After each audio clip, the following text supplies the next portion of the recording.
ઢાઢની વાત તો કરશો જ નહીં. અને અત્યારે વાતાવરણ ઠંડીનું છે, દીધા ઠંડી તો હશે, પણ કોઈ એવું કોઈ મગજ ઉપર ના લેતા ઠંડી ચો આગા પાછું કરાય. ઠાકોર સેનાના માધ્યમથી આજે પેમોસણ ગામે ઠાકોર સમાજની બહુ મોટી સંખ્યામાં મિટિંગ મળી છે. મેં મારા સાથી મિત્ર, સામાજિક સગાવાલા અને હંમેશા સમાજની ચિંતા કરે છે એવા બનાસકાંઠા જિલ્લાના સેનાના પ્રમુખ ભાઈ શ્રી ડીડી જાલેરા, એવા જ આપણા જિલ્લાનું આપણું નેતૃત્વ કર્યું. તમારી સૌની વચ્ચે ચિંતા કરી, તમારા બધાની વચ્ચે જ્યારે બોલાવો ત્યારે એકબીજાના સાથ આપે, સહયોગ આપે અને આપણે નાની મોટી વાત આપણે એવા જિલ્લાના પ્રમુખ સેનાના ભાઈ શ્રી જીભાજીભાઈ, બંને પોલીસ જો બેઠા છે ને, અમારો પીએલ ભાઈ મફાજી છે, અશોક છે, ભાઈ ઠાકોર સેનાના બધા જ સમાજના આગેવાનો ભેગા થયા છો. આજે સન્માનીય મંચ અને આજુબાજુના વિસ્તારમાંથી ઠાકોર સેનાના આજે અલ્પેશભાઈને સમર્થન આપવા, ઠાકોર સેનાને સમર્થન આપવા, ઠાકોર સમાજને સમર્થન આપવા માટે સેનાના સૌ આગેવાનોને ચંદનજી ઠાકોરના રામ રામ છે.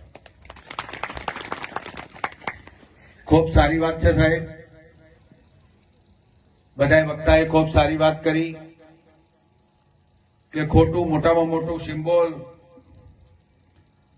આજે આ સેનાનું આખા ગુજરાતમાં મળ્યું છે. 16મી તારીખે 2016માં ન ભૂતો ન ભવિષ્ય ક્યારેય કોઈ નહીં કર્યું એવું સંમેલન અમદાવાદમાં મળ્યું.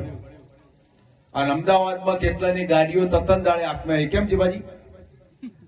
એટલી સંખ્યામાં ઠાકોરો ગામડે ગામડેથી, શહેર શહેરમાંથી, દૂર દૂરથી આજે સમગ્ર ગુજરાતમાં ચાલુ સરકારને પણ નોંધ લેવી પડી કે ઠાકોરોમાં એકતા છે.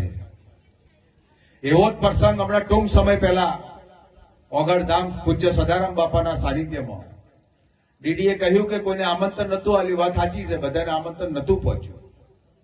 આપણે જિલ્લામાં એક જ મિટિંગ કરી હતી આપણે રંગ ભવનનો, અને એની અંદર આખા સમાજમાં બધા ભેગા થઈને આવ્યા હતા સાહેબ. મેં જીભાજીભાઈને નિમંત્રણ લીધું અને એ દાડે એમના સમાજનું બંધાણ હતું.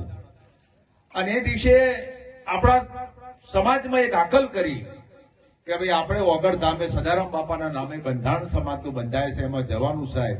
1-2 લાખથી વધારે ઠાકોરો ભેગા થયા સાહેબ. ઓનાથી મોટી વાત કઈ હોય સાહેબ?